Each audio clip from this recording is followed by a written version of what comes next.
Hello दोस्तों, नमस्कार। कैसे हैं आप? उम्मीद करता हूँ आप बिल्कुल स्वस्थ होंगे और आपकी पढ़ाई अच्छे से चली रही होगी।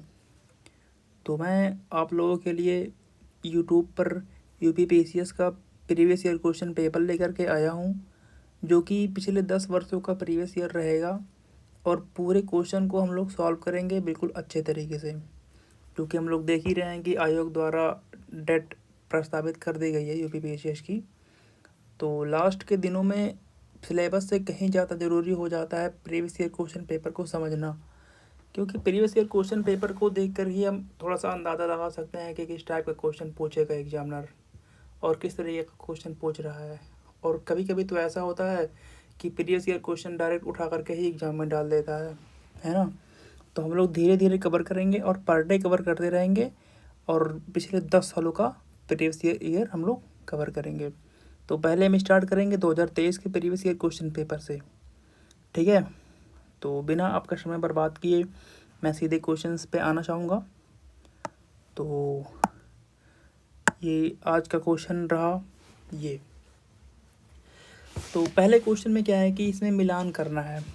कुछ बीमारियां हैं और वो बीमारियां किसके कारण होती हैं वो दी गई हैं।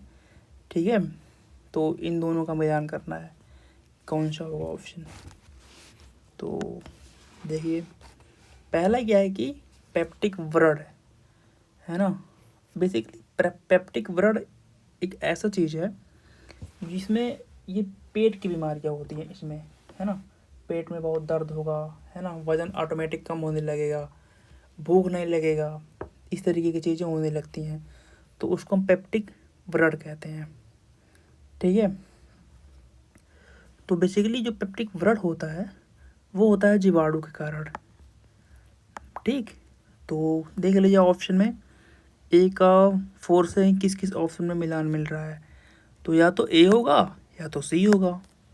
ठीक है, अब नेक्स्ट क्वेश्चन पे चलेंगे, है ना। अब बी मिलाएंगे डेंगू। अब डेंगू देखेंगे, डेंगू होगा विषाणु के कारण होगा कि प्रोटोजोआ के कारण होगा या फिर कृमि के कारण होगा। ठीक, क्योंकि हम लोग जानते हैं कि डेंगू होता है विषाणु के कारण, तो ये हो जाएगा B1।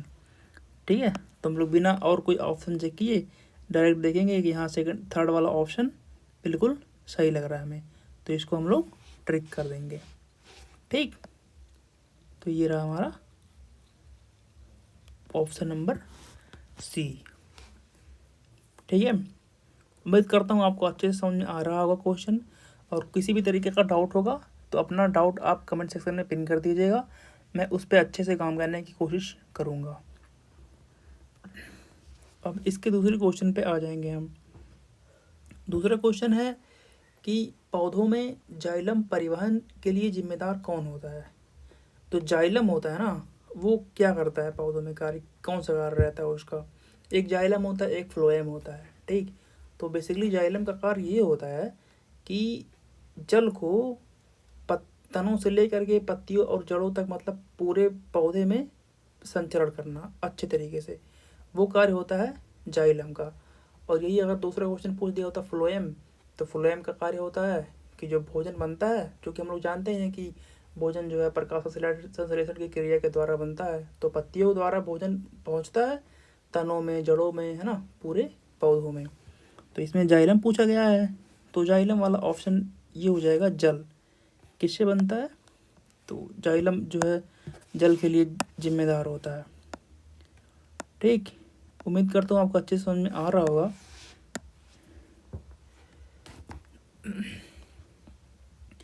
और हम तीसरे क्वेश्चन पे चलेंगे।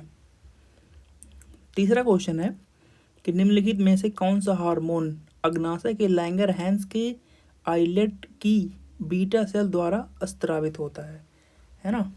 तो ये देखेंगे अग्नाशय की जो हैंस है, ठीक है, वहाँ से क्या मतलब वो स्रावित होता रहता है कौन सा हार्मोन। तो एड्रेनालिन होता है या फिर ग्लूकागॉन होता है या फिर एस्टोस्टेरोन होता है या फिर इंसुलिन होता है। ठीक, तो इसके लिए ऑप्शन सी नंबर सही रहेगा, इंसुलिन। ठीक है, ऑप्शन नंबर सी क्या, इंसुलिन। इंसुलिन का कार्य होता है शरीर में, ये शरीर में जो शर्करा की मात्रा होती है ना, उसको निर्धारित करने का काम करता है। कभी कभी हम लोग देखे ही होंगे कि कभी कभी होता है कि अपने आसपास में हम लोग अभी तो इस टाइम बहुत ही सुन रहे हैं न्यूज़ में कि इनको जो है वो शुगर की बीमारी हो गई, मधुमेह, उसको हम लोग मतलब हिंदी भाषा में मधुमेह कहते हैं अच्छे से, और नॉर्मल ऐसे गाँव की भाषा में शुगर कह लेते हैं। ठीक है, तो इंसुलिन हो गई। तो जब इंसुलिन का जो मात्रा जब कम होने लगती है शरीर में, तो उसके कारण ये रोग होता है। कौन सा रोग? मधुमेह। ठीक है, तो ये हो जाएगा अग्नाशय के लैंगरहैंस से जो है इंसुलिन का स्रावन होता है। तो उम्मीद करता हूँ ये क्वेश्चन आपको अच्छे से समझ में आया होगा, और बिना आपका समय बर्बाद किए हम सीधे चौथे क्वेश्चन पे चलेंगे, जो कि ये रहा, है ना। चौथा क्वेश्चन क्या है? चौथा क्वेश्चन बेसिकली ये है कि निम्नलिखित में से कौन सा बायोडिग्रेडेबल प्रदूषक नहीं है ना। बायोडिग्रेडेबल प्रदूषक, तो जो ये जो बायोडिग्रेडेबल जो ये शब्द है, इसका अर्थ होता है कि जो स्वाभाविक तरीके से सड़नशील हो, है ना, उसके बारे में बात करता है ये। तो उसी को हम बायोडिग्रेडेबल प्रदूषक कहते हैं। ठीक, अब बायोडिग्रेडेबल जो ये प्रदूषक होता है, उनसे क्या है कि हम कई चीज़ें बना सकते हैं या फिर कई चीज़ें बनती हैं। जैसे जो है खाद्य पदार्थ बनते हैं, है ना। लाइक अगर जैसे हमारा रसोई का कचरा है, तो उससे भी हम ये चीज़ बना सकते हैं, फिर बनाते हैं, है ना। खाद बनाते हैं, कार्बनिक चीज़ें बनाते हैं, मीथेन भी बनी जाता है उससे, है ना। और जो ये सब चीज़ें होती हैं, तो इसके लिए क्या हो जाएगा, जो बायोडिग्रेडेबल प्रदूषक है वो हो जाएगा कीटनाशक। देखो अब बताया ना मैंने कि भी खाद वाला चीज़, तो वो हो जाएगा, तो कीटनाशक वाला ये ऑप्शन सही हो जाएगा। ठीक है, चलो ठीक है। अभी हम नेक्स्ट क्वेश्चन पे चलेंगे, जो कि है क्वेश्चन नंबर 5। क्वेश्चन नंबर 5 ये है कि जलीय पौधा जिसे प्रायः जल प्लावित धान के खेत में जैव उर्वरक के रूप में प्रयोग में लाया जाता है, वह है ना, वह कौन सा पौधा है जो, जैसे धान का खेत है, तो धान के खेत में उसको क्या किया जाता है कि पहले से ही मतलब वो पौधे को ही बो दिया जाता है। तो वो जब पौधा होता है, बड़ा होता है, या फिर कभी कभी सड़ता है, तो उसकी पत्तियाँ जो होती हैं वो खाद का काम करती हैं। धान के खेतों में बेसिकली ये धान के सीजन में होता है इस पौधे का उपयोग। तो ये पौधा कौन सा है, तो वो हम देखेंगे इस 5वें क्वेश्चन में, है ना। तो देख लेंगे, तो ये जो इसका ऑप्शन है वोल्बिया होगा, या फिर ट्रापा होगा, या फिर लेमना होगा, या फिर एजोला होगा। तो ऑप्शन नंबर बी हो जाएगा ये एजोला। ओके, ये हो जाएगा option number B azolla. Azolla क्या है कि एक जो जलीय फर्न है ना, इसके अंदर जो है जो शैवाल की जो प्रवृत्ति होती है, जैसे नीला हरा जो नीला शैवाल हो गया, फिर हरा शैवाल हो गया, वो जो है इनके अंदर ही वृद्धि करता है। वो एजोला पौधे के अंदर ही शैवाल भी वृद्धि करते रहते हैं।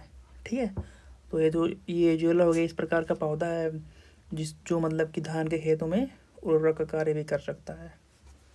ठीक, उम्मीद करता हूँ आपका अच्छे से समझ में आ रहा होगा, और कोई भी अगर आपको डाउट होगा तो कमेंट सेक्शन में ज़रूर लिखिएगा।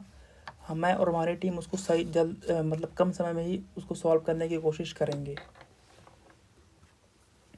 ठीक है, तो अब आ जाएंगे हम इसको क्वेश्चन नंबर 6 पे, जो कि है निसार उपग्रह निम्नलिखित में से किस संगठनों द्वारा संयुक्त रूप से विकसित किया गया है ना। तो अभी हाल ही में हम लोगों ने देखा कि मतलब एक निसार उपग्रह है जो जिसको विकसित किया गया, तो वो किस किस संगठन, कौन कौन ऐसे 2 संगठन हैं जो मिलकर के इस निसार उपग्रह को डेवलप्ड किए हैं, है ना। तो वो है ये, इसमें देख लेंगे ईएसए और इसरो, इन लोगों ने मिलकर के बनाया है, या फिर ईएसए और नासा ने मिलकर के बनाया है, या फिर रोस्कोसमोस और सीएनएनएसए के द्वारा बनाया गया है, फिर इसरो और नासा के द्वारा बनाया गया है। तो इसका ऑप्शन नंबर सही होगा सी, जो कि इसरो और नासा द्वारा मिलकर के बनाया गया है। ठीक है, उम्मीद करता हूँ आपको अच्छे से समझ में आ रहा होगा, तो चलते हैं हम लोग नेक्स्ट क्वेश्चन पे। क्वेश्चन नंबर 6 था ये, अब ये क्वेश्चन नंबर 7। ये जो क्वेश्चन नंबर 7 है, इस क्वेश्चन का आंसर तो बहुत से लोग जानते होंगे भाई। कभी कभी होता है कि आयोग भी हमसे थोड़ा सा खिलवाड़ कर रहा होता है ना। क्लास 4 या 5 या 6 के क्वेश्चन ला करके दे देता है, ठीक। तो मुझे नहीं लगता है कि इस क्वेश्चन में किसी बच्चे को परेशानी होगी, हालांकि काफ़ी इजी क्वेश्चन है ये, है ना। तो देखेंगे, मानव हृदय कितने चैम्बरों से बन के होता, मतलब मिल के बना होता है ना। तो एक से बना होता है या फिर 2 या फिर 3 या फिर 4, कितने चैम्बर से मिल करके बना होता है। तो ये तो बहुत ही ईजी क्वेश्चन है, मेरे हिसाब से मैक्सिमम बच्चों को पता ही होगा, है ना। ये हो जाएगा ऑप्शन नंबर बी, केवल 4। ओके, अब चलेंगे क्वेश्चन नंबर 8 पे, जो कि है निम्नलिखित में से प्राकृतिक रेशम का एक घटक कौन सा है। जो प्राकृतिक रेशम है उसका एक घटक कौन सा है। पोटेशियम है या फिर नाइट्रोजन है या फिर मैग्नीशियम है या फिर फॉस्फोरस है ना। तो बताइए आप लोग, बताइए इसका कौन सा ऑप्शन सही रहेगा। तो इसका ऑप्शन सही रहेगा option number C, nitrogen. Nitrogen क्या है कि एक प्राकृतिक जो रेशम है उसका एक घटक है नाइट्रोजन, तो ये हो जाएगा। ओके, अभी क्वेश्चन नंबर 9 पे चलेंगे। समुद्र शैवाल किसके महत्वपूर्ण स्रोत हैं। जो समुद्री जो शैवाल होते हैं वो किस चीज़ के जो महत्वपूर्ण स्रोत हैं, मतलब क्या उनसे प्राप्त करते हैं या फिर क्या बनाया जाता है उनसे, या फिर क्या हम लोग उस चीज़ को यूटिलाइज करके क्या मतलब प्राप्त कर रहे हैं, ठीक है। तो ये हो जाएगा, इसका ऑप्शन है आयोडीन के, ब्रोमीन के, आर्गन के या फिर क्लोरीन के। तो इसका ऑप्शन नंबर ए सही है, जो कि है आयोडीन, ठीक है। तो ये हो जाएगा। ओके, उम्मीद करता हूँ आपको अच्छे से समझ में आ रहा होगा। और अभी हम चलेंगे क्वेश्चन नंबर 10 की तरफ, है ना। तो क्वेश्चन नंबर 10 क्या है कि निम्नलिखित में से कौन सा जो तत्व है वो नोबल गैस नहीं है ना। बेसिकली आपको मैं नोबल गैस के बारे में बता देना चाहता हूँ। वो नोबल गैस कौन सी होती हैं, वो उनका कार्य क्या होता है, वो फिर वो उनको क्यों नोबल गैस कहा जाता है। तो नोबल गैस जो होती हैं वो अपने आप में परिपूर्ण होते हैं, है ना। वो ना तो अपने इलेक्ट्रॉनों का त्याग करेंगे, ना ही किसी से ग्रहण करेंगे, वो अपने आप में बिल्कुल परिपूर्ण रहेंगे, है ना। जैसे NaCl हो गया, तो सोडियम हो गया और क्लोरीन हो गया, ठीक है। तो सोडियम पे क्या होता है कि प्लस चार्ज रहता है, वो इलेक्ट्रॉन मतलब ऐसे ही चलता रहता है। क्लोरीन हो गया, ठीक है। तो ये हो जाएगा। और ये जो नोबल गैस होते हैं उन पे कोई चार्ज नहीं होता है, वो तो ना तो किसी को इलेक्ट्रॉन देंगे ना ही किसी से इलेक्ट्रॉन लेंगे। तो जो नोबल गैस होते हैं वो कुल कितने तत्व हैं वो मैं आपको बताना चाहता हूँ। वो हीलियम है, नियान है, आर्गन है, क्रिप्टॉन है, जेनॉन है और रेडॉन है ना। तो ये हो गए नोबल गैस। तो इसमें से कौन नहीं है, तो क्रिप्टन भी है, रेडॉन भी है, ऑर्गन भी है। एक ऑप्शन नहीं मिल रहा है जो कि है ऑप्शन नंबर सी। तो यही हो जाएगा कि यही जो है नोबल गैस नहीं है। ओके, उम्मीद करता हूँ आपको अच्छे से समझ में आ रहा होगा। और अगर आपको इस क्वेश्चन का आंसर नहीं भी पता होगा तो आप इसे सीखने की कोशिश करिएगा, क्योंकि प्रीवियस ईयर क्वेश्चन पेपर बहुत ही इम्पॉर्टेंट रहते हैं किसी भी एग्ज़ाम के लिए।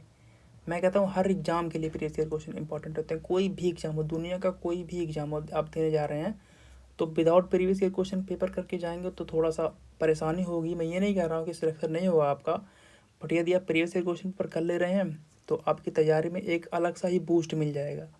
आप अच्छे से उस चीज़ को एनालिसिस कर पाएंगे बढ़िया से, ठीक है। तो बिना आपके समय बर्बाद किए हम क्वेश्चन नंबर 11 पे चलेंगे, जो कि ये रहा। है ना। ये क्वेश्चन नंबर 11 ये है कि किस प्रकार का टीका डिप्थीरिया से बचाता है। कौन सा ऐसा टीका है जो डिप्थीरिया से बचाता है ना। अब ये बता दीजिए कि डिप्थीरिया जो रोग है वो किसके कारण होता है ना। ये बता दीजिए आप लोग। तो बताइए, कमेंट सेक्शन में पिन करिए अपना कमेंट, फिर मैं बताता हूँ। चलिए मैं बता रहा हूँ आपको। शायद कुछ बच्चे बता पा रहे हैं और कुछ बच्चे नहीं बता पा रहे हैं। तो इसका ये जो डिप्थीरिया है ये होता है बेसिकली जीवाणु के कारण होता है। ठीक, तो समझ में आ गया आपको। ये होता है जीवाणु के कारण। मैं लिख भी दे रहा हूँ। तो कभी कभी डायरेक्टली क्वेश्चन पूछ लेता है एग्जाम में एग्जामिनर कि ये रोग, जैसे क्वेश्चन नंबर पहला था, ठीक है, बिल्कुल उसी प्रकार से। तो ये जो क्वेश्चन नंबर 11 है, डिप्थीरिया जो है किस प्रकार का टीका है जो डिप्थीरिया रोग से बचाता है ना। तो इस टीके का नाम है टॉक्सवाइड। ओके, तो टॉक्सवाइड कौन सा है? Option number C. तो इसी को हम लोग करेक्ट कर लेंगे। ठीक, ये हो जाएगा। अभी क्वेश्चन नंबर 12 पे चलेंगे। क्वेश्चन नंबर 12 है कि निम्नलिखित में से कौन एक कीट भक्षी पौधा है। कीट भक्षी मतलब कीड़े मकोड़ों को वो समेट लेता है, अपने अंदर खा लेता है ना। बहुत सारे पौधे हैं, जैसे कीड़े मकोड़े छोटे छोटे बैठते हैं उनके ऊपर, तो होता है कि वो पौधा मतलब ऐसे अपने अंदर अपने पत्तियों को समेट लेता है ऐसे अंदर। तो मर करके कीड़े मकोड़े मतलब वो बेसिकली खाता नहीं है उनको, बस नाम दे देते हैं वैज्ञानिक, ये खा लेता है, उसको समेट करके अपने अंदर रख लेता है। और फिर वो कीड़ा मर जाता है। फिर जब मर जाने के बाद उसका जो बॉडी बची रहती है तो उससे वो जो है एनर्जी लेता है ना। लाइक फ्यूल के रूप में भी ले सकता है। तो वही हो जाएगा, तो उसको हम लोग नाम दे देते हैं। तो उस जो वो खाद का भी काम करता है, एक थोड़ा सा उस पौधे के लिए उर्वरक का भी कार्य कर देता है। तो उस पौधे के पत्तियों में या फिर तनों में, जड़ों में, है ना, थोड़ा सा डेवलपमेंट हो जाता है। तो इसलिए इस पौधे को हम लोगों ने नाम दे दिया है कीट पक्षी, कि कीट को खा लेता है। ठीक, तो ये है क्वेश्चन नंबर 12। तो ये ऐसा कौन सा पौधा है जो कि कीट पक्षी पौधा है ना। तो ये है ऑप्शन नंबर डी, जो कि नेपेंथिस है। ओके, ये रहा नेपेंथिस। अभी चलते हैं क्वेश्चन नंबर 13 पे, जो कि है निम्नलिखित में से कौन सा mRNA वैक्सीन है। अब RNA का आप लोग हमको फुल फॉर्म बताइए क्या होता है ना, तब तक मैं आगे चलता हूँ। RNA वैक्सीन है जिसका उपयोग कोविड-19 संक्रमण के विरुद्ध किया जाता है ना। mRNA का कौन सा एक ऐसा वैक्सीन है जिसका उपयोग किया जाता है कोविड-19 संक्रमण के विरुद्ध, उस दवा का यूज या फिर उस वैक्सीन का यूज हम लोग करते हैं, है ना। तो वो देखेंगे हम। तो वो वैक्सीन है मॉडर्ना, है ना, जो इसमें ऑप्शन मॉडर्ना लिखा हुआ है। तो ये हो जाएगा ऑप्शन नंबर सी। ओके, उम्मीद करता हूँ आपको अच्छे से समझ में आ रहा होगा। अभी चलेंगे हम लोग क्वेश्चन नंबर 14 पे, जो कि है, मुझे लगता है भाई UPPCS के रिगार्डिंग ये दुनिया का ना भाई सबसे ईजीएस्ट क्वेश्चन होने वाला है। क्वेश्चन नंबर 14 देखिए कौन सा क्वेश्चन है। ये तो छोटा सा बच्चा बता देगा भाई, घर में पढ़ते हैं लड़के, हमारे छोटे छोटे चाचा के लड़के हैं भाई, 4 साल 5 साल के भाई, वो लोग बता देंगे भाई इस क्वेश्चन का आंसर।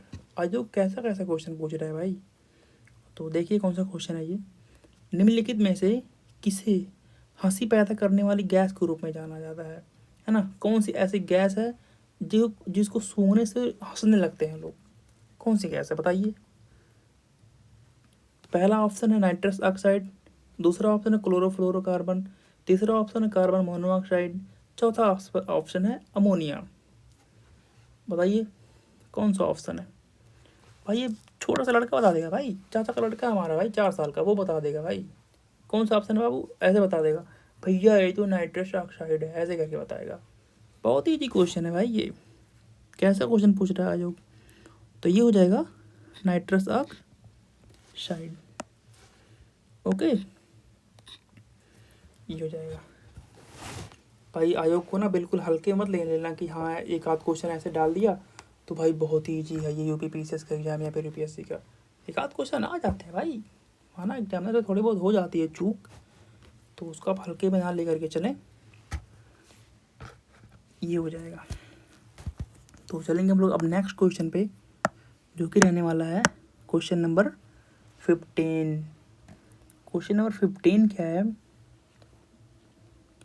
मिलिंद पन्नू है ना, राजा मिलिंद तथा एक बौद्ध भिक्षु के मध्य संवाद हुआ था, है ना, थोड़ा सा, है ना, इन राजा के बीच में और एक बौद्ध भिक्षु थे, उनके बीच में संवाद हुआ था, वाद विवाद हुआ था किसी टॉपिक को लेकर। किसी पहले ज़माने में होता था भाई, यहाँ एक बच्चे बैठ करके आमने सामने चर्चा कर रहे हैं एक दूसरे के साथ, उधर से क्वेश्चन दागे जा रहे हैं, उधर से वो उसके उत्तर बता रहे हैं, इधर से क्वेश्चन आ रहे हैं, फिर इधर से उत्तर बताए जा रहे हैं भाई। ये कम्युनिकेशन करने का एक तरीका था भाई, वो मुझे लगता है बहुत ही बेटर तरीका था, बेस्ट तरीका था। अभी तो भाई करंट टाइम में आ गया है कि ये मोबाइल वाली चीज़ें चल गई हैं, सोशल मीडिया वाली चीज़ें चल गई हैं, बस भाई इंसान लगे रहते हैं स्क्रॉल करने में, कभी रील देख रहे हैं, कभी बस चल ही रहा उन लोग का, है ना। पहले सही होता था भाई। तो वही है, जो राजा मिलिंद थे और एक बौद्ध भिक्षु थे, इनके मध्य में संवाद हुआ था। तो कौन सा संवाद था, है ना, जो संवाद हुआ था तो उसमें जो भिक्षु थे उनका क्या नाम था, क्या नाम था उनका, तो बताइए आप लोग। तो ये थे नागार्जुन थे, या फिर कुमरिल भट्ट थे, या फिर नागसेन थे, या फिर नागभट्ट थे। तो इस क्वेश्चन का आंसर है नागसेन, जो कि है ऑप्शन नंबर बी। ठीक, उम्मीद करता हूँ आपके अच्छे से समझ में आ रहा होगा। अब क्वेश्चन नंबर 16 पे चलते हैं। क्वेश्चन नंबर 16 क्या है, संगीत की टप्पा शैली, जो टप्पा शैली है वो, है ना, संगीत की जो टप्पा शैली है निम्नलिखित में से किस मुगल सम्राट के दरबार में परिष्कृत एवं विकसित हुई थी। वो कौन सा मुगल एम्परर था, मुगल बादशाह था, जिसके दरबार में जो संगीत की जो टप्पा शैली है उसको विकसित किया गया था, या फिर बहुत ज़्यादा वो सुनता था, है ना, उस संगीत को, टप्पा शैली जो थी इसको, है ना। तो ये आ जाएगा, इसका सही रहेगा वो जो है कौन से मुगल सम्राट थे। तो क्वेश्चन नंबर 16 का आंसर होगा मोहम्मद शाह, जो कि है ऑप्शन नंबर सी। ओके, उम्मीद करता हूँ आपका अच्छे से समझ में आ रहा होगा, और कोई भी डाउट होगा तो कमेंट सेक्शन में ज़रूर पिन कर दीजिएगा। मैं और हमारी टीम उस पर बहुत ही जल्दी काम करने की कोशिश करेंगे, उसको प्रॉब्लम को सॉल्व करने की कोशिश करेंगे। ओके, अभी चलेंगे हम क्वेश्चन नंबर 17 पे, जो कि है निम्नलिखित में से कश्मीर के किस शासक ने जजिया और गौ हत्या को समाप्त कर दिया था। कश्मीर का कोई शासक था, वो कौन सा शासक था जिसने जजिया जो कर था, बेसिकली जजिया पहले ज़माने में एक टैक्स हुआ करता था, है ना, उस टैक्स को और जो गायों की हत्या कर दी जा रही थी उस टाइम में, उसको जो है समाप्त कर दिया था। किस कश्मीर के शासक ने, सिकंदर शाह, इसका ऑप्शन है सिकंदर शाह, हैदर शाह, शमसुद्दीन शाह, या फिर जैनुल आबिदीन। तो बताइए आप लोग कौन सा क्वेश्चन, इसका कौन सा ऑप्शन सही रहेगा, है ना। तो मैं बता रहा हूँ आपको, इसका रहेगा ऑप्शन नंबर डी सही। ओके, जो कि है जैनुल आबिदीन, है ना। जैनुल आबिदीन को कश्मीर का अकबर भी कहा जाता है ना। ये जैनुल जो आबिदीन था, ये अपने वंश का 8वां सुल्तान था, ठीक। और हिंदुओं के प्रति थोड़ा सा इसका जो है बहुत ही एक सॉफ्ट कॉर्नर था, कह सकते हैं हम लोग, थोड़ा सा मतलब बहुत ही ऐसा इंसान था जो कि सभी धर्मों का रिस्पेक्ट करता था, है ना। तभी तो इसने ऐसा किया था, जज्जे कर जो है समाप्त कर दिया था, और गौहत्या को भी समाप्त करवाया था, ठीक। तो ये हो जाएगा जैनुल आबिदीन। ओके, अब है क्वेश्चन नंबर 18। क्वेश्चन नंबर 18 है, कैप्टन हॉकिंस के संदर्भ में निम्नलिखित में से कौन सा कथन सही है ना। कैप्टन हॉकिंस की जो है रिगार्डिंग कौन सा ऑप्शन इसमें से सही है ना। तो अभी देखेंगे हम लोग। कैप्टन जो हॉकिंस था वह 1611 में जेम्स प्रथम के दूत के रूप में भारत में आया था। पहले तो मैं आपको बताना चाहता हूँ कि 1611 में नहीं आया था। जो 1611 में नहीं आया था ये आया था 1608 में। ओके, तो पहला तो ऑप्शन हो जाएगा गलत। 1611 में ये नहीं आया था, ये आया था 1608 में। ये हो गया।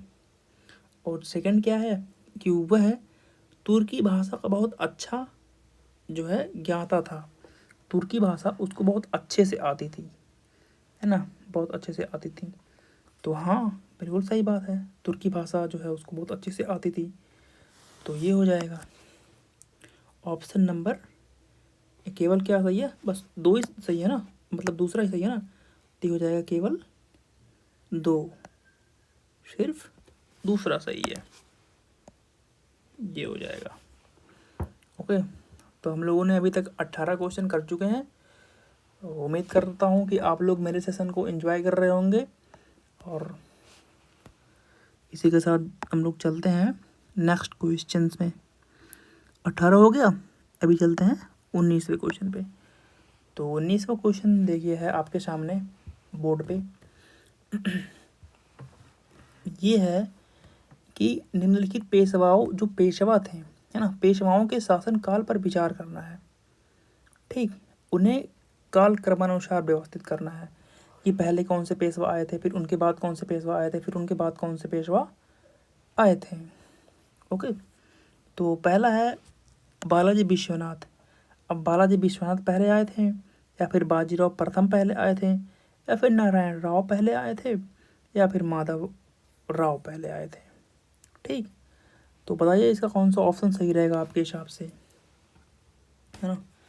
पहले मैं इनका टाइम पीरियड आपको बता दे रहा हूँ। जो बालाजी विश्वनाथ थे ये जो है 1713 में जो है शासक बने थे,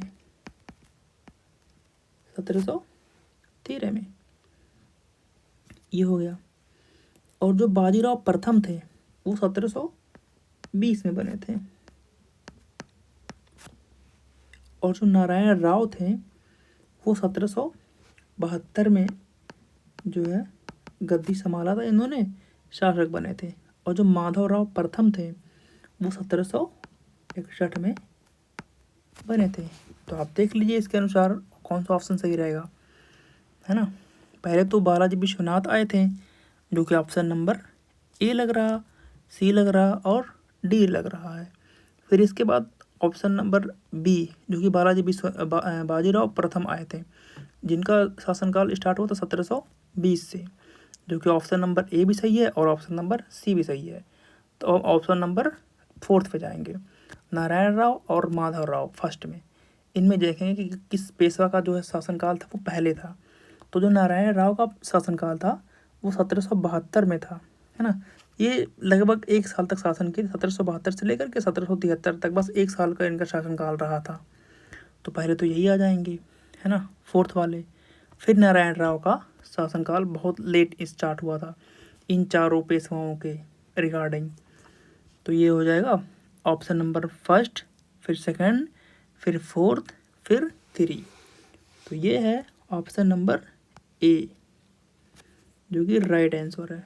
बहुत से बच्चे इसको सही बताया है, बहुत से बच्चों ने जो मेहनत कर रहे हैं अच्छे से। बाकी जिनका सही नहीं हो रहा है क्वेश्चन, उनको टेंशन लेने की कोई ज़रूरत नहीं है, बस अपने गलतियों पे काम करने की ज़रूरत है। गलती होती है भाई, सबसे होती है भाई, बट क्या होता है जो गलतियों को एनालिसिस करके उसको सीख करके गलतियों से और आगे बढ़ जाता है भाई, वही इंसान आगे चल के सफल हो जाता है। उसी इंसान को हम लोग महान कहते हैं। ठीक, तो गलतियों से ही सीखना है भाई। मेरे बताने के बाद अगर आपको समझ में आ जा रहा है अच्छे से, कोई मिस्टेक नहीं हो रहा है, तो बहुत अच्छी बात है। अभी क्वेश्चन नंबर 20 देखेंगे। वैदिक कालीन प्रशासन में भागदुह कौन सा अधिकारी था, है ना। जो भागदू था वो कौन सा अधिकारी था वैदिक काल टाइम पीरियड में, किसको कहा जाता था, भागदू। जुआ विभाग का प्रधान अधिकारी उसको कहा जाता था, है ना, भागदू को। या फिर राजस्व कर जमा करने वाला कहा जाता था, या फिर समाचार पहुंचाने वाला दूत कहा जाता था, या फिर जंगलों का प्रधान अधिकारी कहा जाता था। तो बताइए आप लोग। तो इसका आंसर होगा राजस्व कर जमा करने वाला अधिकारी कहा जाता है इसको। ठीक है, ये हो जाएगा ऑप्शन नंबर बी। वो टैक्स कलेक्ट करता था। ओके, उम्मीद करता हूँ आपको अच्छे से समझ में आ रहा होगा। और ये प्रीवियस ईयर क्वेश्चन बिल्कुल अच्छे से पढ़ के जाइएगा दोस्तों, और ये आपके एग्ज़ाम में बहुत ही हेल्प करने वाला है ना। मैं पिछले 10 वर्षों का पूरा previous year question paper cover करूँगा अपने वीडियो में। बस आप मेरे चैनल को सब्सक्राइब कर दीजिए, लाइक कर दीजिए और कमेंट कर दीजिए, सपोर्ट कर दीजिए दोस्तों। मैं पिछले 10 सालों का जो है प्रीवियस ईयर क्वेश्चन इस चैनल पे अपलोड कर दिया करूँगा, जो कि फ्री ऑफ कॉस्ट रहेगा। ठीक है, तो अभी आएंगे क्वेश्चन नंबर 21 पे। तो क्वेश्चन नंबर 21 क्या है कि निम्नलिखित में से कौन फिरोज तुगलक के नागरकोट अभियान के दौरान संग्रहित 300 संस्कृत पुस्तकों का अनुवाद किया था, है ना। जो फिरोज शाह जो तुगलक थे, जब वो नागरकोट अभियान पे गए थे तो संस्कृत का जो अभिलेख था, पुस्तक था, 300 पुस्तक थे। तो उन्होंने कहा था जो है इस पुस्तक को अनुवाद करने के लिए, समझने के लिए उस संस्कृत पुस्तक को। तो कौन सा ऐसा इंसान था जिसने जो है इसको अनुवाद किया था इन सब में से। तो बताइए आप लोग कौन था। तालिब अमोली था, या फिर मिर्ज़ा मोहम्मद अली था, या फिर मुल्ला अब्दुल्ला बाकी था, या फिर अजीजुद्दीन खान था। इन चारों में से बताइए आप लोग। तो ये था ऑप्शन नंबर डी, जो कि है अजीजुद्दीन खान। इसको लगा लीजिए दोस्तों आप लोग, ये हो गया। तो क्वेश्चन नंबर 21 तक हम लोग कवर कर चुके हैं। अभी हम लोग पहुंचेंगे क्वेश्चन नंबर 22 पे। 22 क्वेश्चन नंबर देखिए ये क्या है। 22 क्वेश्चन नंबर कह रहा है कि प्राचीन काल के भारत पर आक्रमणों के संबंध में निम्नलिखित में से कौन सा एक सही कालानुक्रम है ना। बेसिकली कालानुक्रम बता रहा है कि पहले कौन आए थे, फिर उनके बाद कौन आए थे, फिर उसके बाद कौन आए थे, है ना, फिर उसके बाद कौन आए थे। तो वो है। तो ये बताइए कौन सा ऑप्शन सही रहेगा। पहले शक आए थे, या फिर कुषाण आए थे, या फिर यूनानी आए थे, या फिर पहले यूनानी आए थे, या फिर उसके बाद शक आए थे, फिर उसके बाद कुषाण आए थे। बताइए आप लोग कौन सा ऑप्शन सही रहेगा आपके हिसाब से। तो इसको रहेगा ऑप्शन सही, ऑप्शन नंबर बी, जो कि है पहले यूनानी आए थे, फिर शक आए थे, फिर कुषाण आए थे। तो ये क्वेश्चन हो जाएगा सही। ओके, अभी हम चलेंगे क्वेश्चन नंबर 23 पे। तो क्वेश्चन नंबर 23 क्या है। क्वेश्चन नंबर 23 है वो पुस्तकों का जो है मिलान करना है कि किस पुस्तक में किस सब्जेक्ट के बारे में लिखी गई है ना। जैसे मिराते सिकंदरी हो गई, है ना, रियाजुस सलातीन हो गया, रियाजुस ईसा हो गया, है ना। तो ये किताबें हो गई। अब उसमें जो है कौन सी सब्जेक्ट लिखी गई हैं, है ना। किसी में बंगाल का इतिहास लिखा गया, किसी में बहमनी अहमदनगर का इतिहास लिखा गया है ना, किसी में गुजरात विजय लिखा गया है। तो कौन सा ऑप्शन सही रहेगा आपके हिसाब से, बताइए आप लोग, है ना। 23 का कौन सा सही है। तो क्वेश्चन नंबर 23 का पहले तो मिरात सिकंदरी देख लीजिए। मिरात सिकंदरी जो है वो किस सब्जेक्ट के बारे में लिखा गया है ना। तो ये तो लिखा गया है गुजरात विजय के लिए। जो मिरात सिकंदरी है ये गुजरात विजय के लिए लिखा गया है ना। ऑप्शन नंबर बी देखेंगे, बुरहान ए माशिर, है ना। ये जो बुक है इसमें किस सब्जेक्ट के बारे में जिक्र किया गया है। तो ये जिक्र किया गया है जो बहमनी साम्राज्य था, है ना, अहमदनगर का इतिहास जो था उसको इस बुक में कवर कर दिया गया है, बुरहाने माशिर में, है ना। तो ए का 4 हो जाएगा और बी का 2 हो जाएगा। तो अभी तक हम लोग 2 ऑप्शन में कंफ्यूज हैं, ऑप्शन नंबर ए और ऑप्शन नंबर डी, ठीक, क्योंकि ये सेम टू सेम चल रहा है। ए का 4 है, बी का 2 है, ए का 4 है, बी का 2 है। ऑप्शन नंबर सी से कवर हो जाएगा कि कौन सा सही रहेगा, ऑप्शन नंबर ए सही रहेगा या फिर ऑप्शन नंबर डी सही रहेगा। ओके, तो ऑप्शन नंबर सी क्या है कि रियाज उस शलातीन, है ना, इस बुक में किस चीज़ के बारे में जिक्र है, बताइए आप लोग। हैं, महमूद गवां के पत्रों का संग्रह है या फिर बंगाल का इतिहास है ना। तो मैं आपको बताना चाहता हूँ कि रियाज उस सलातीन में बंगाल के इतिहास के बारे में जिक्र किया गया है इस बुक में। तो C1, तो डी हमको बिना चेक मतलब चेक नहीं करना पड़ेगा, ऑप्शन नंबर ए मिल गया सीधे। तो ये हो जाएगा ऑप्शन नंबर ए। उम्मीद करता हूँ मेरे सेशन को आप एंजॉय कर रहे होंगे अच्छे से और बढ़िया समझ में आ रहा होगा। कोई डाउट होगा तो प्लीज़ कमेंट सेक्शन में पिन कर दीजिएगा, मैं उस पर खुद काम करने की कोशिश करूँगा, है ना। अभी आते हैं क्वेश्चन नंबर 24 पे, जो कि है निम्नलिखित में से कौन हड़प्पा संस्कृति के पूर्वी सीमांत का निर्धारण करता है ना। जो हड़प्पा सिविलाइजेशन था उसका जो सबसे पूर्वी जो सीमा थी उस सीमा का निर्धारण करता है। इसमें से कौन निर्धारण करता है, मांडा करता है या फिर आलमगीरपुर करता है या फिर हड़प्पा करता है या फिर राखीगढ़ी करता है ना। बिल्कुल पूर्व में,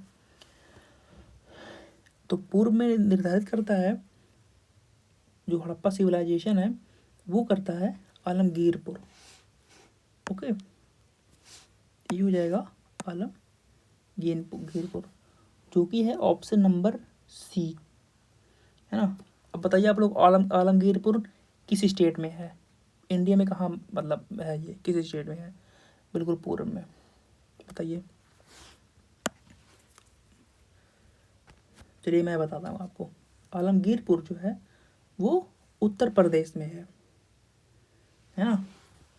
तो उम्मीद करता हूँ आपको अच्छे से समझ में आ रहा होगा और आप मेरे सेशन को एंजॉय कर रहे होंगे अच्छे से, है ना। अभी हम लोग चलते हैं क्वेश्चन नंबर 25 पे। ओके, तो क्वेश्चन नंबर 25 है, कौन सा युग्म दर्शन और प्रचारक सही सुमेलित है ना। ये सुमेलित किया गया है कि कौन सा दर्शन है और किसके द्वारा उसके जो है प्रचारक है, जो उसको जो फाउंडर है, उसको जो मतलब लाए थे, फाउंडर कह सकते हैं या फिर प्रचारक कह सकते हैं या फिर राइटर कह सकते हैं, तो कौन है, तो बताइए।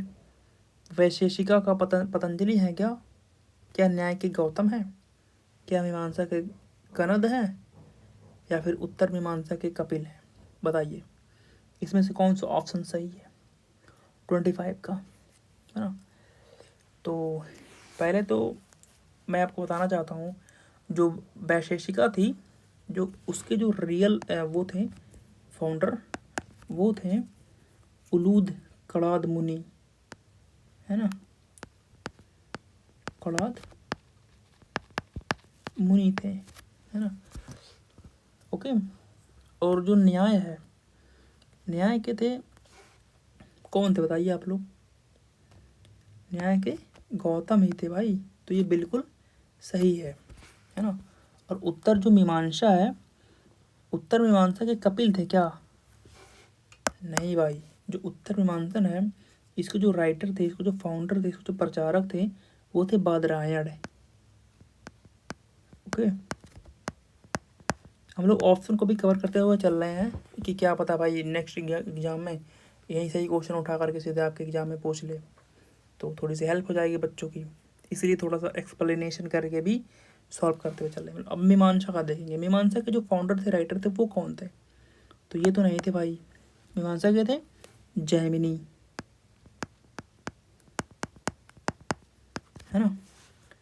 तो बताइए आप लोग कौन सा ऑप्शन सही है, तो पूछा था कौन सा ऑप्शन सही है, तो वह ऑप्शन नंबर बी, जो कि गौतम, बिल्कुल एग्जैक्ट है, बिल्कुल सही है। ओके, अब आएंगे हम लोग क्वेश्चन नंबर 26 पे। तो क्वेश्चन नंबर 26 क्या है कि खातिरादार कौन था, है ना। खातिरादार किसको कहा जाता था, है ना। जो परगना का प्रमुख अफसर था, क्या उसको खातिरदार कहा जाता था?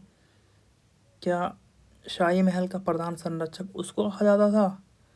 क्या वो अधिकारी होता होता था जो हिसाब किताब में प्रवीण होता था, उसको कहा जाता था? क्या फरमानों को भेजने वाला अधिकारी कहा जाता था? तो बताइए आप लोग, किसको कहा जाता था खातिरदार, बताइए। तो इसका सही आंसर होगा ऑप्शन नंबर डी, जो कि फरमानों को भेजने वाला अधिकारी होता था, है ना। तो लिख लीजिए ऑप्शन नंबर डी, ये हो जाएगा।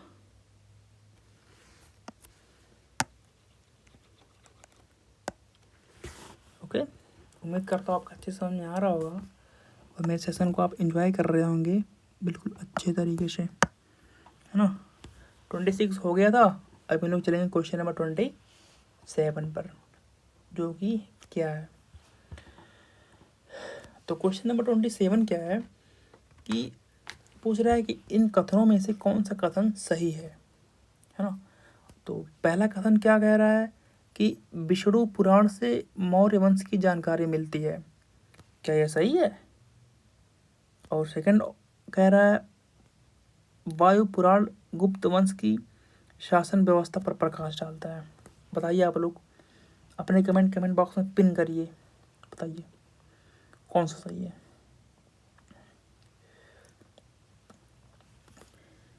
क्या ये ऑप्शन दिए गए ये दोनों सही है, या फिर केवल एक सही है, या फिर केवल दो सही है? बताइए क्या होगा इसका ऑप्शन।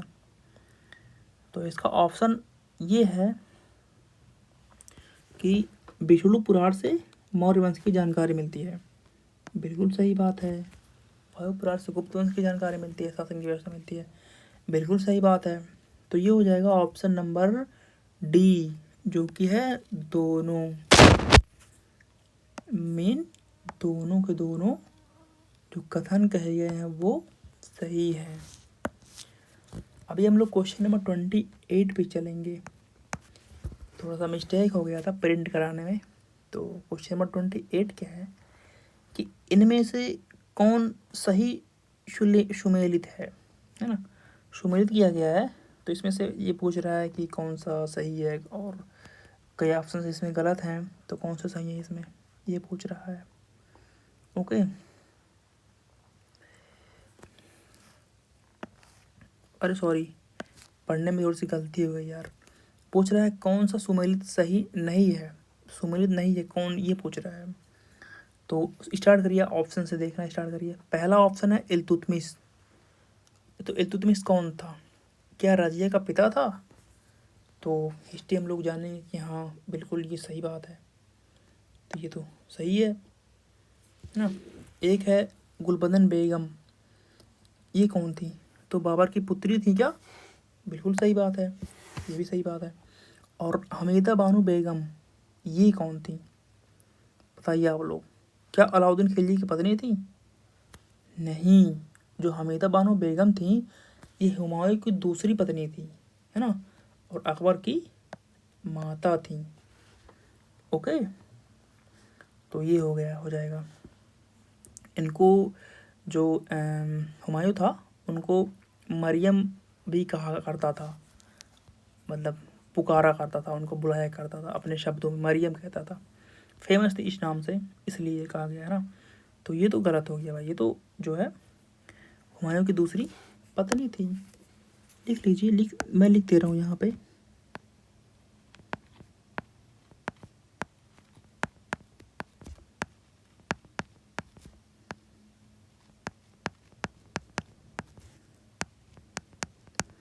हुमायूं की दूसरी पत्नी थी। ओके, लिख दिया मैंने।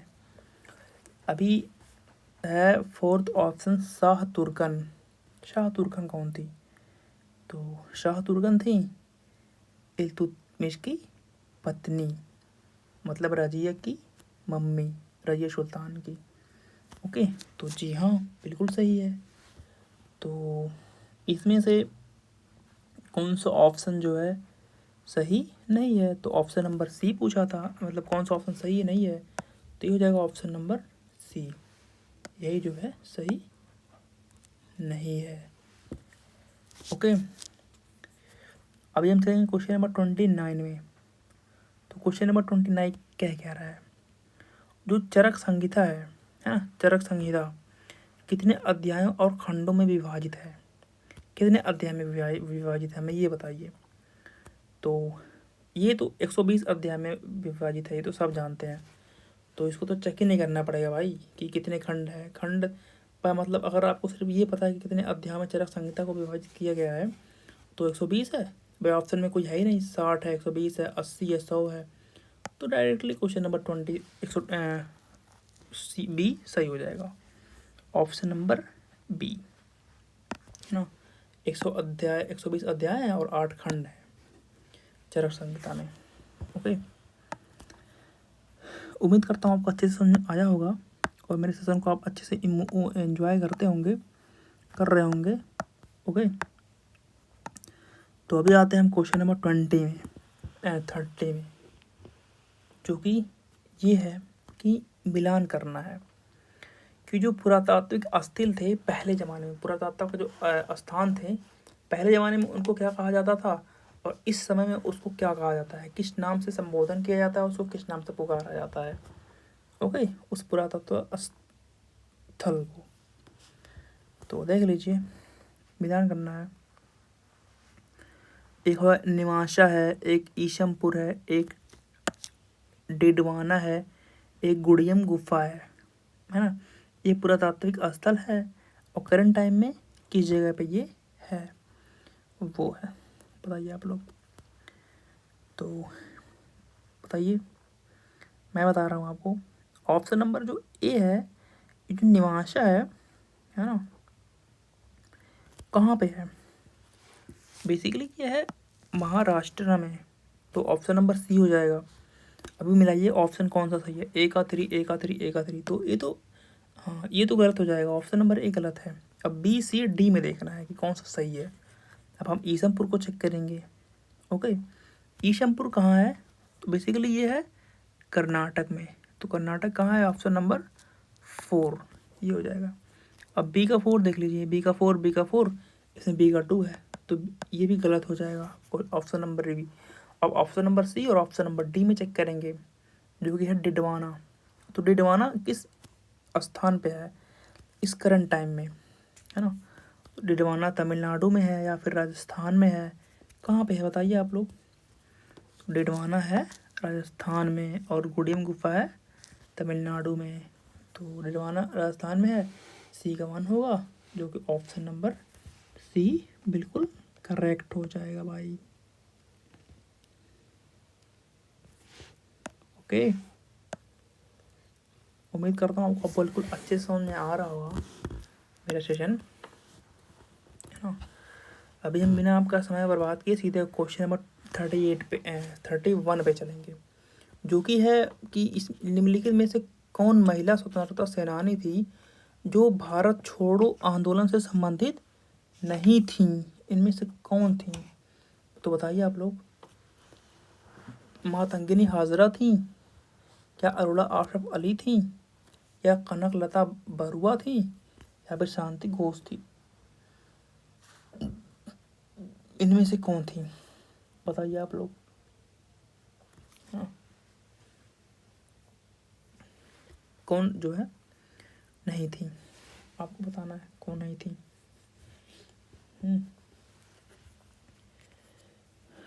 तो ये जो है हो जाएगा ऑप्शन नंबर डी, जो कि है शांति घोष, ये हो जाएगा। ओके, तो अब बताइए शांति घोष जो है वो थी कौन, स्वतंत्रता सेनानी भारत छोड़ो आंदोलन से संबंधित जो है नहीं थी। ओके, तो ये हो जाएगा।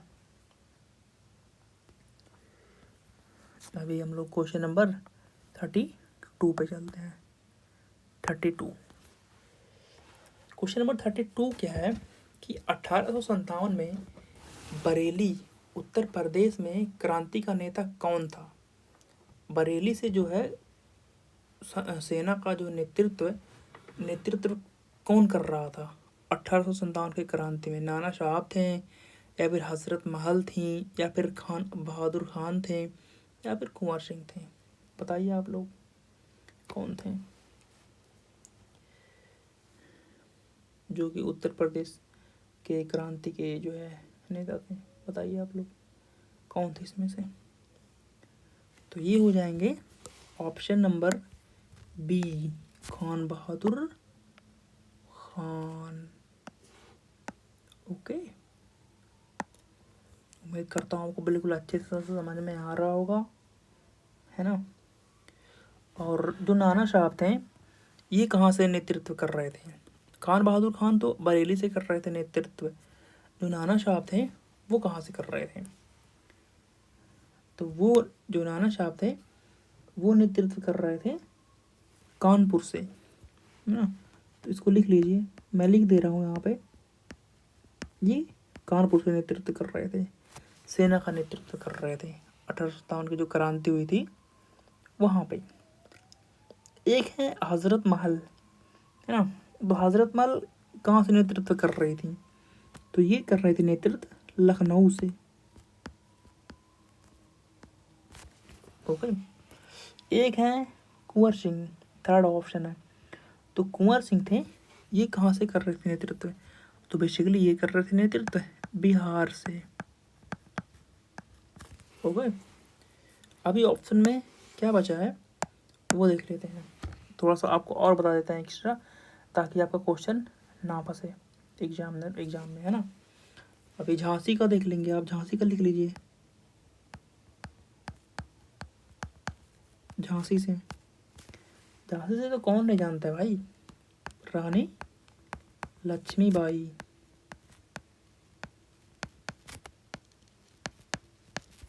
ये लिख लेंगे हम लोग। ओके, एक है फैजाबाद, फैजाबाद का लिख लीजिए आप लोग।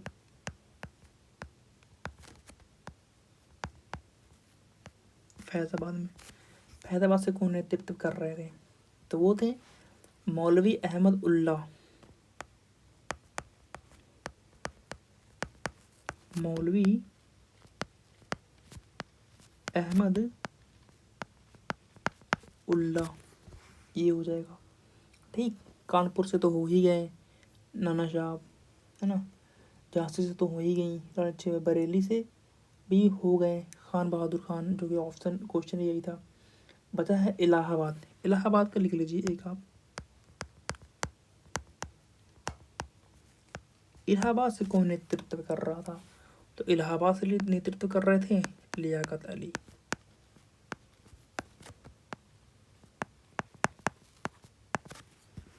ओके, उम्मीद करता हूँ आपको अच्छे से समझ में आ रहा होगा।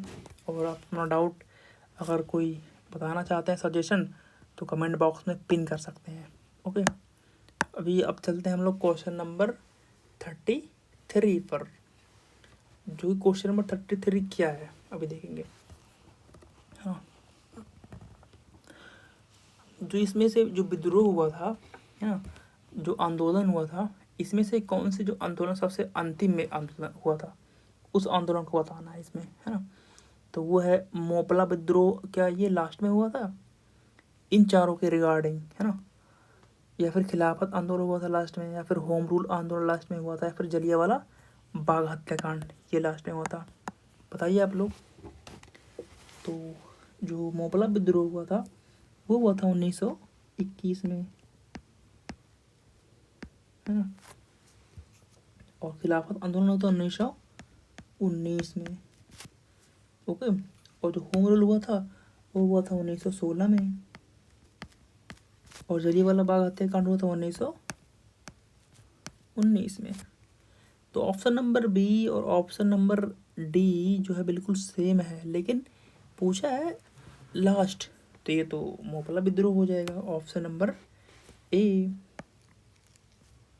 ओके, अगर खिलाफत आंदोलन और जलियांवाला वाला जो हत्याकांड था इसमें से पूछ लेगा इसमें से कौन पहले हुआ था दोनों में से, तो ये हुआ था 23 नवंबर को,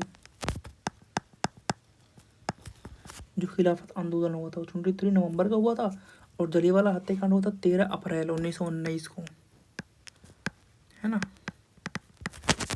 तो इसकी हिसाब अगर देखेंगे तो जलियांवाला हत्याकांड जो है वो भाग पहले हुआ था, और खिलाफत आंदोलन जो है थोड़ा सा बाद में हुआ था, है ना। अभी हम क्वेश्चन नंबर 34 पे चलेंगे, जो कि है नेताजी सुभाष चंद्र बोस द्वारा आज़ाद हिंद फौज के हिस्से के रूप में गठित महिला रेजिमेंट का क्या नाम था, है ना।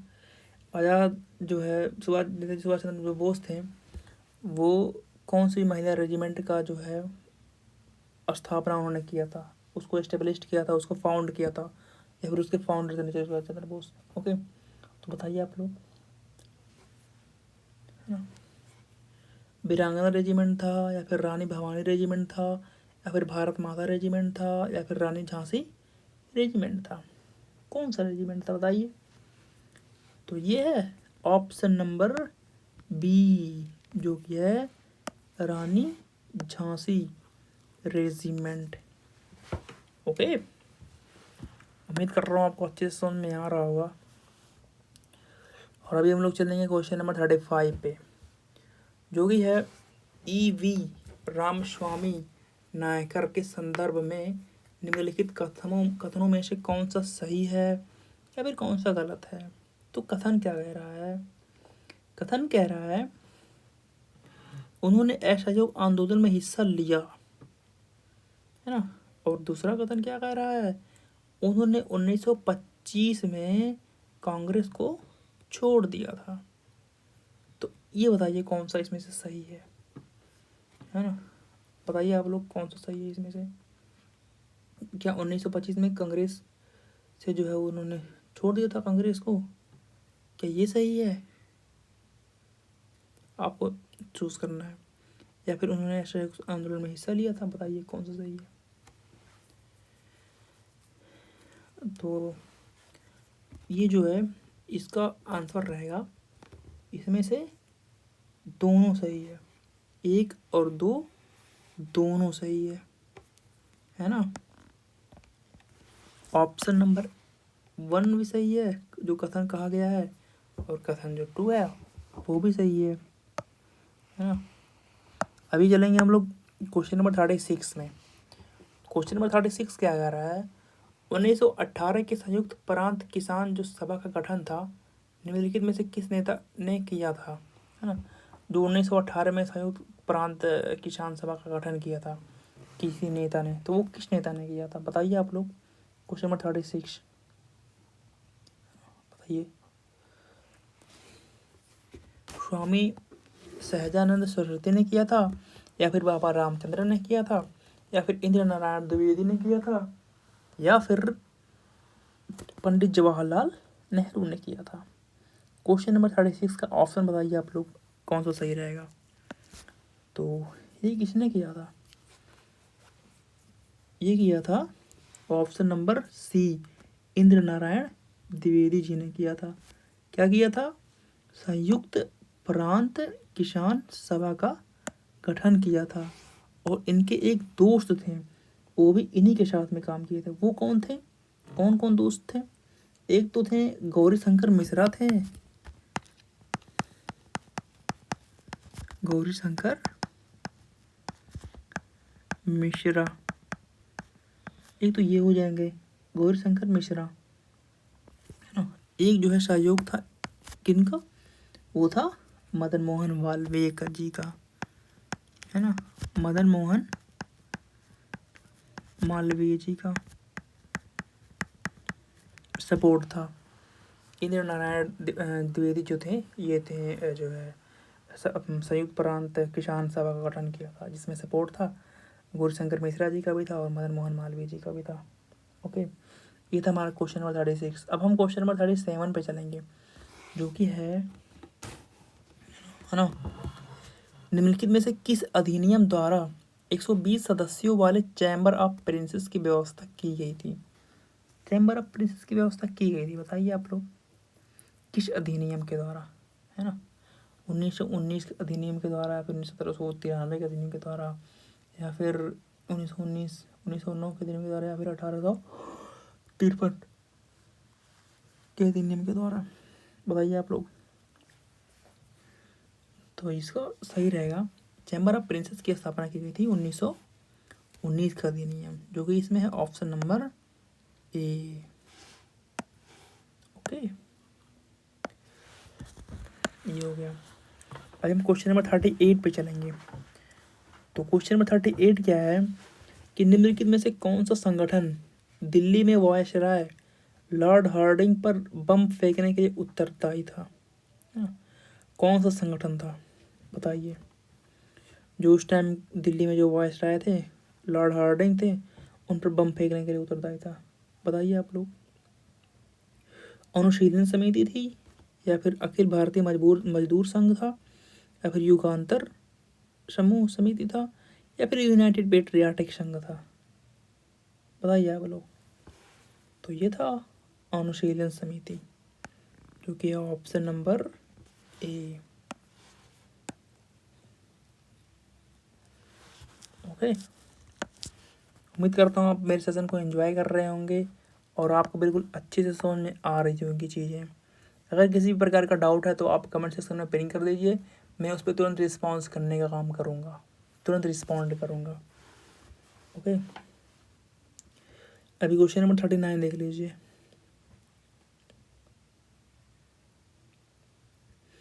कौन जो एक विद्रोह था इसमें से 1857 का विद्रोह था, जो कि स्थान विद्रोह आरंभ हुआ था, सही सुमेल नहीं है? ये बताइए आप लोग।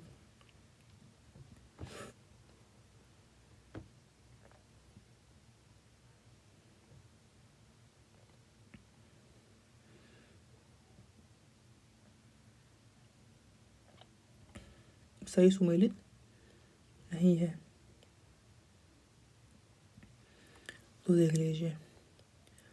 दो लखनऊ का जो विद्रोह हुआ था वो 4 जून 1857, क्या 4 जून 1857। ये बेसिकली ये जो क्वेश्चन है ना, ये बहुत डाउट वाला क्वेश्चन है ना। अभी आप देखिएगा कैसे डाउट वाला क्वेश्चन है। आयोग भी यार कैसे कैसे क्वेश्चन डाल देता है एग्जाम में, या फिर क्वेश्चन जब डाल रहा है तो उसको क्लियर कर देना चाहिए ना भाई, है ना।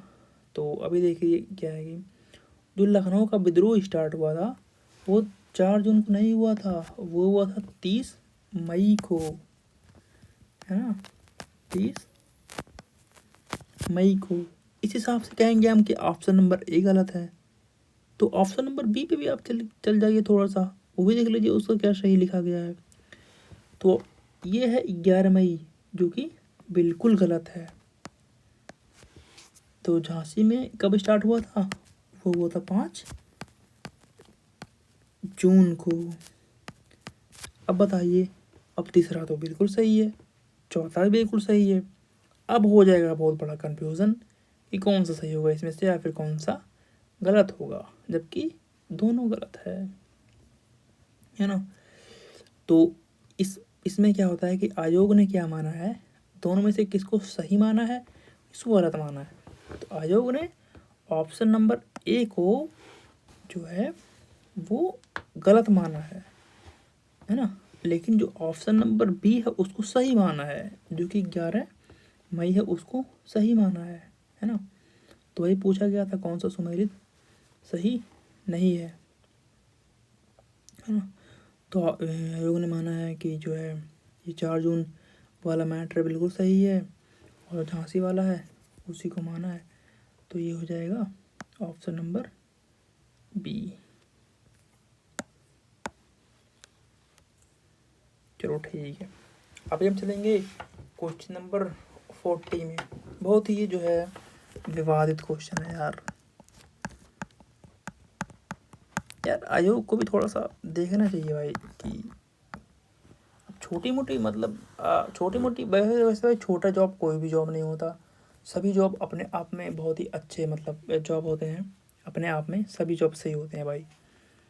तो वही है, आयोग भी इस पर क्या है कि थोड़ी सी जिम्मेदारियाँ बढ़ जाती हैं यूपीपीसीएस या फिर यूपीएससी वाले जॉब में। तो उसमें क्या है कि यार एग्जामिनर को थोड़ा सा ध्यान रखना चाहिए कि कौन सा क्वेश्चन दिया जाए सही, या फिर गलत ना हो, या फिर आगे चल के कोई इस पर जो है कंट्रोवर्सी ना हो, जैसे इस क्वेश्चन पे हो सकता है कंट्रोवर्सी। ओके, तो अभी आ जाते हैं हम क्वेश्चन नंबर 40 में।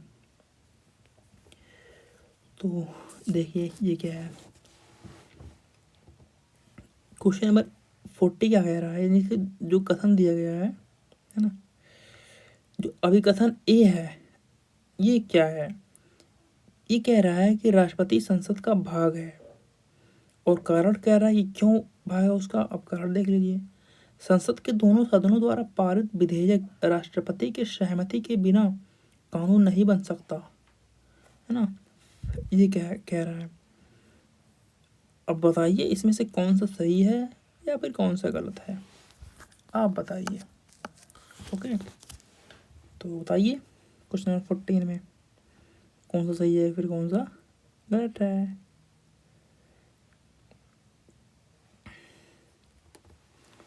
क्या इसकी व्याख्या सही कह रहा है ये कथन, क्या ये कथन सही है? जी हाँ, बिल्कुल ये कथन भी सही है और इसका व्याख्या भी सही कह रहा है। तो इसमें कौन सा ऑप्शन सही हो जाएगा? तो ऑप्शन नंबर डी, दोनों कथन सही है और उसका व्याख्या भी सही से कर रहा है, तो ये हो जाएगा भाई, है ना।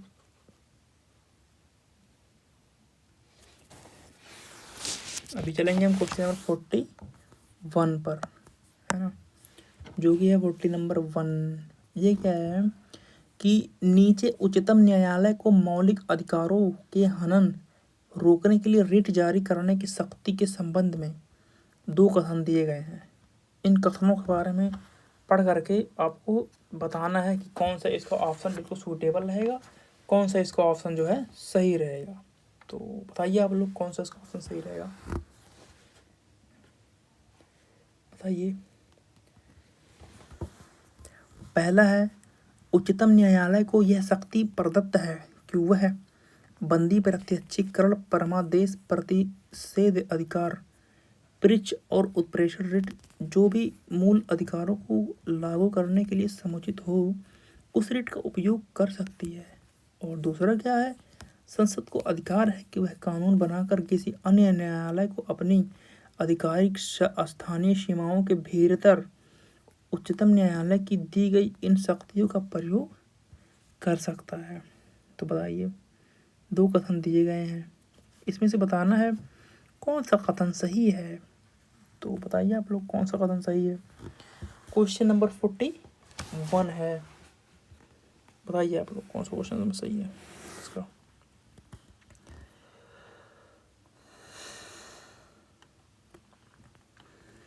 तो मेरे हिसाब से इसका जो आंसर है वो होगा question number option number D, 1 और 2 दोनों, बिल्कुल सही बात कहा है दोनों ने।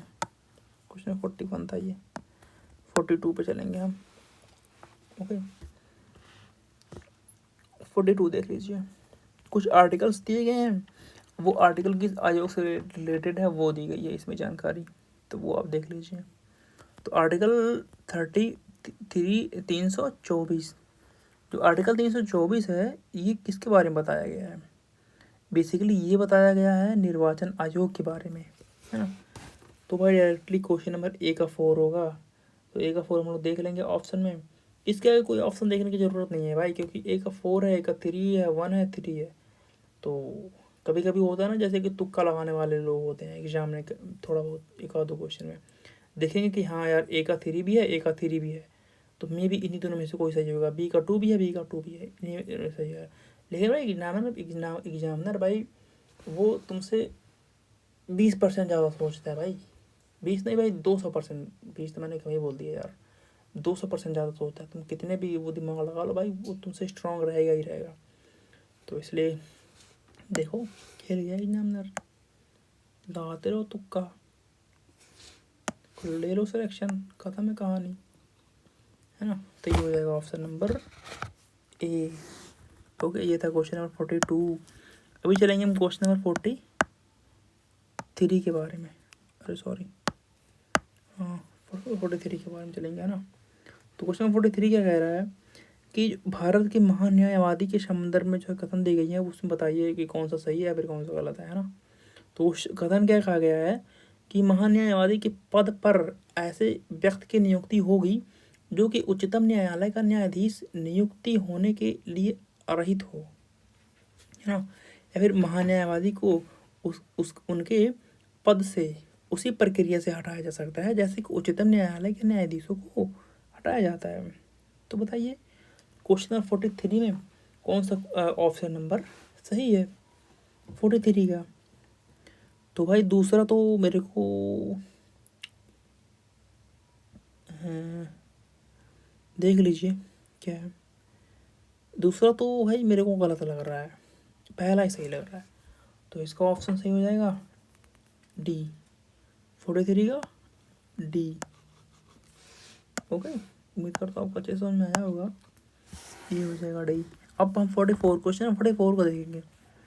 भारत के एक राज्य में विधान परिषद के गठन के संदर्भ में निम्न में से कौन सा कथन जो है सही है। तो कथन क्या कह रहा है, एक विधान परिषद में उस राज्य की विधानसभा की कुल सदस्य संख्या के 1/3 से अधिक सदस्य नहीं हो सकते। दूसरा क्या कह रहा है कि एक राज्य की विधान परिषद में कम से कम 40 सदस्य अवश्य होने चाहिए। अब बताइए इसमें से कौन सा सही है या फिर कौन सा गलत है। Option number 44। तो 44 देख लीजिए कौन सा सही है फिर कौन सा गलत है इस हिसाब से, है ना। तो ऑप्शन नंबर ए जो कि दोनों सही है, ऑप्शन नंबर ए भी सही है और ऑप्शन नंबर बी भी सही है। ये है क्वेश्चन नंबर 44। अभी हम चलेंगे क्वेश्चन नंबर 45 पर, है ना, जो कि है क्या है देख लीजिए। भारत के उपराष्ट्रपति का निर्वाचन जिसे सर्वोच्च न्यायालय द्वारा शून्य घोषित किया गया है उसके संदर्भ में निम्नलिखित में से कौन सा कथन सही है। ओके, वो क्या है, उपराष्ट्रपति के रूप में इस प्रकार की घोषणा से पूर्व उसके द्वारा किए गए कार्यविधि मान्य होते हैं। क्या ये सही है। सेकंड देख लीजिए, उपराष्ट्रपति के रूप में इस प्रकार की घोषणा होने के दिन उसे उसके द्वारा किए गए कार्यविधि मान्य नहीं होते हैं। क्या ये देख लीजिए 45 का कौन सा सही है या फिर कौन सा गलत है 45 का। तो भाई मेरे को लग रहा है भाई केवल पहला ही सही है ना, दूसरा गलत है। कर लेंगे ऐसा। ओके, ये हो जाएगा। उम्मीद करता हूँ आपको अच्छे से समझ में आ रहा होगा, है ना। अभी हम क्वेश्चन नंबर 46 पे चलेंगे। क्वेश्चन नंबर 46 क्या है, निम्नलिखित घटनाओं पर विचार कीजिए तथा इन्हें सही कालानुक्रम में व्यवस्थित कीजिए। सबसे पहले से लेकर आखिरी गतिविधि तक। सबसे पहले कौन सी गतिविधि हुई थी इनमें से, या फिर सबसे लास्ट में कौन सी गतिविधि हुई थी, वो उसके बारे में इधर जो है जिक्र किया गया है। बताइए आप लोग।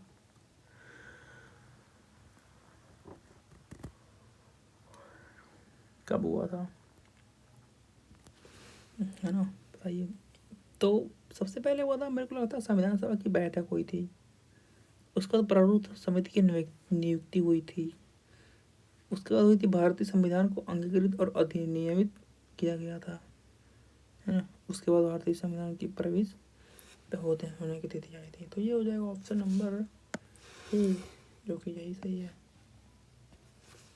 ना। उम्मीद करता हूँ आपको अच्छे से समझ में आ रहा होगा।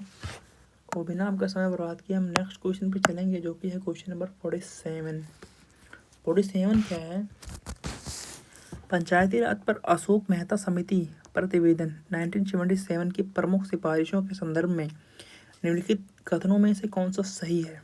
अब कथन कौन से हैं, पंचायती राज के 3 स्तरीय व्यवस्था के स्थान पर द्विस्तरीय व्यवस्था होनी चाहिए। क्या ये सही है। अब सेकंड ऑफ कथन क्या है, राज्य स्तर के नीचे पर्यवेक्षण हेतु खंड को भी केंद्रीकरण का प्रथम बिंदु माना जाना चाहिए। क्या ये सही है। बताइए आप लोग कौन सा कथन सही है, हाँ। तो देख लीजिए कौन सा कथन इसका सही रहेगा। क्वेश्चन नंबर 47, है ना। पहला तो भाई गलत लग रहा है मुझे, है ना। अरे सॉरी यार, उल्टा बोल दिया मैंने। कौन सा जो है इसमें से सही है, कौन सा गलत है। तो पहला केवल सही है ना। तो ये जो भी है ऑप्शन नंबर बी ये हो जाएगा। अभी नेक्स्ट क्वेश्चन में जाएंगे, क्वेश्चन नंबर 48 में, है ना। तो कौन सा जो है प्रावधान संविधान का भाग जो है सही सुमेलित नहीं है ना। जैसे राजभाषा को इसमें बताया गया है, और संघ राज्य क्षेत्र है, और अनुसूचित जाति एवं जनजाति क्षेत्र है भाग 10 में बताया गया है। क्या ये इसमें से कौन सा सही है या फिर कौन सा गलत है, ये आपको डिसाइड करना है, बताना है ना। बताइए आप लोग। तो मुझे लग रहा है भाई ये सब सही है, ए भी सही है, बी भी सही है, और सी भी सही है। बाकी 10 में डाउट है ना। ये भाग 11 में नहीं है, ये भाग 14 में है अधिकरण। ओके, ये भाग 14 में है ना। तो ऑप्शन नंबर डी हो जाएगा। क्वेश्चन 48 था ये। अगर क्वेश्चन नंबर 49 पे जाएंगे, है ना, जो कि है पंचायतों के समस्त चुनावों का संचालन करता है। पंचायत के जो चुनाव होते हैं उसका संचालन कौन करता है, बताइए आप। तो ये तो हो जाएगा, बहुत ही सिंपल क्वेश्चन है, ये राज्य निर्वाचन आयोग करता है ना। ये हो जाएगा। फिर ऑप्शन नंबर क्वेश्चन 50 पे जाइए, बताइए क्या है। संसद की संयुक्त बैठक के संदर्भ में निम्नलिखित कथनों में से कौन सा कथन सही है। कथन क्या कहा गया है, अनुच्छेद 109 कुछ दशाओं में संसद के दोनों सदनों की संयुक्त बैठक का प्रावधान करती है। क्या ये सही है। और ऑप्शन नंबर 2, कथन नंबर 2 क्या है, दोनों सदनों की संयुक्त बैठक की अध्यक्षता स्पीकर करता है। क्या ये सही है, बताना है आपको कौन सा सही है ना। तो पहला तो गलत लग रहा है मुझे, है ना। दूसरा सही लग रहा है, सिर्फ दूसरा सही लग रहा है। इसमें से बताइए कौन सा ऑप्शन नंबर सही होता है। केवल दूसरा सही है, उसके लिए ऑप्शन नंबर सी है ना। ये हो जाएगा ऑप्शन नंबर सी। तो दोस्तों आज रहने देते हैं, इतना क्वेश्चन करते हैं, है ना। और कल मैं इसके नेक्स्ट क्वेश्चन अपलोड कर दिया करूँगा इस पर। अगला क्वेश्चन, अगला जो है 50 क्वेश्चन अपलोड कर दिया करूँगा, है ना। तो उम्मीद करता हूँ कि आप मेरे सेशन को एंजॉय किए होंगे और अच्छे से समझ में आया होगा आपको, है ना। तो भाई ये जब तक एग्ज़ाम है आपका तब तक मैं पूरा पिछले 10 साल का जितना भी वो प्रीवियस ईयर क्वेश्चन पेपर होगा सारा का सारा मैं कवर कर दूँगा, है ना। टेंशन लेने की ज़रूरत नहीं है, मैं हूँ। ओके, पूरा क्वेश्चन कर दूँगा आपको। होता है कभी कभी कि यार थोड़ी सी प्रेशर फील होती है, बट कोई ना यार, लगे रहना है और आपका ही होगा सिलेक्शन। ओके। और प्रीवियस ईयर क्वेश्चन पेपर का तो भाई बहुत बड़ा रोल रहता है भाई, बहुत बड़ा रोल रहता है। मुझे लगता है 50 to 60 80% जो रोल रहता है वो मॉक टेस्ट का होता है प्लस प्रीवियस ईयर का होता है। बाकी 20% जो कंटेंट होता है ना भाई, वही एक्स्ट्रा ऐड करते हैं हम लोग। उसमें भी अगर करंट अफेयर ना होता तो उसका वेटेज बहुत कम हो जाता, है ना। ऐसा ही होता है यार एग्ज़ाम में। और प्रीवियस ईयर क्वेश्चन पेपर से क्या होता है कि थोड़ा सा आइडिया लग जाता है स्टूडेंट को कि हाँ किस तरीके का क्वेश्चन पूछ रहा है एग्जामिनर, है ना। तो वो हमने अच्छे से कवर करने की कोशिश की है, और उम्मीद करता हूँ कि आप मेरे सेशन को अच्छे से इंजॉय किए होंगे। तो दोस्तों मेरे सेशन को ज्वाइन करने के लिए धन्यवाद, और मिलते हैं फिर कल दूसरी वीडियो में इसके अगले क्वेश्चन के साथ, है ना। तब तक के लिए आप लोग मेहनत करते रहिए।